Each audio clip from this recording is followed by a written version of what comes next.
Halo semua, perkenalkan saya Red Kevin. Saat ini saya akan memberikan pemahaman saya dan penjelasan singkat tentang gugatan sederhana One Prestasi. Apa itu gugatan sederhana? Gugatan sederhana atau disebut dengan Small Claim Court merupakan terobosan baru dalam hukum acara di Indonesia. Pengaturan mengenai gugatan sederhana dapat dilihat dalam Peraturan Mahkamah Agung No. 2 Tahun 2015 tentang tata cara penyelesaian gugatan sederhana. Untuk selanjutnya disebut Perma No. 2 Tahun 2015. Aturan tersebut merupakan salah satu jawaban bagi para pencari keadilan yang hendak mengajukan gugatan dengan menyelesaikan secara cepat. Kehadiran Perma No. 2 Tahun 2015 merupakan implementasi dari asas peradilan sederhana, cepat, biayanya ringan bagi para pencari keadilan dengan sistem pembuktian yang sederhana. Terbitnya Perma No. 2 Tahun 2015 juga merupakan salah satu cara mengurangi volume perkara di Mahkamah Agung.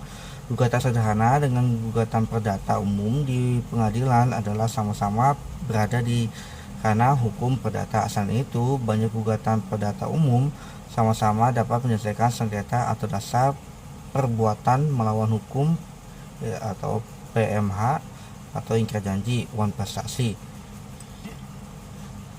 Dalam gugatan sederhana, nilai gugatan material paling banyak adalah 200 juta. Pasal 1 angka 1 Perma No 2015. Gugatan sederhana itu ringan sesuai dengan asasnya, yaitu sederhana, cepat, biaya ringan untuk membuka akses yang luas bagi masyarakat dalam memperoleh keadilan. Atau tuntutan tidak lebih dari 500 juta, Perma lama maksimal 200 juta yang saya tadi beritahu. Selanjutnya saya akan membahas tentang pengertian One Prestasi. Dalam hukum, One Prestasi berarti kegagalan dalam memenuhi prestasi yang sudah ditetapkan. Prestasi merupakan suatu hal yang dapat dituntut. Dalam sebuah perjanjian, umumnya ada satu pihak yang menuntut prestasi kepada pihak lain. Contohnya, kreditur menuntut prestasi kepada debiturnya berdasarkan Pasal 1234 KUH Perdata. Prestasi dituntut umumnya berupa 3 hal, yakni memberikan sesuatu, berbuat sesuatu, dan untuk tidak berbuat sesuatu.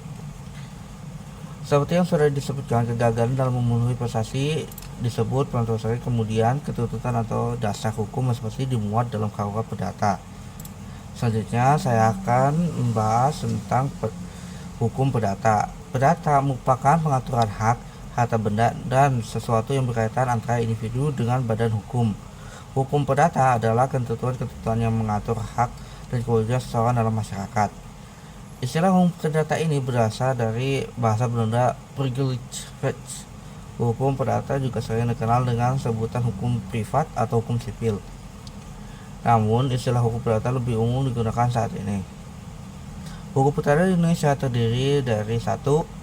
Hukum perdata adat, ketentuan hukum yang mengatur hubungan individu dalam masyarakat adat yang berkaitan dengan kepentingan perseorang.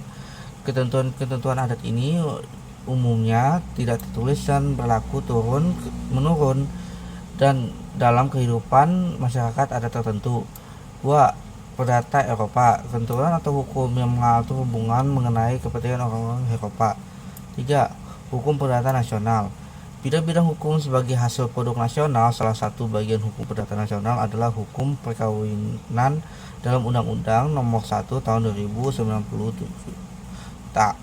Nomor 1 Tahun 1974 dan hukum agraria dalam Undang-Undang Nomor 5 Tahun 1960. Selain itu, terdapat pula hukum perdata internasional di Indonesia yang dapat dipelajari pada buku pengantar hukum internasional yang telah disusun secara sistematis dan mencakup hukum material dan formil. Sekian itu saja yang saya bisa sampaikan, dan saya akan memberikan beberapa revisi untuk buku, yaitu salah satunya One Prestasi dan Perbuatan Melawan Hukum dalam Penyelesaian Sengketa Ekonomi Syariah. Dan untuk yang gugatan sederhana Small Claim Court dalam sistem peradilan perdata di Indonesia. Sekian itu saja yang hanya bisa saya sampaikan. Mohon maaf pada kesalahan. Assalamualaikum warahmatullahi wabarakatuh.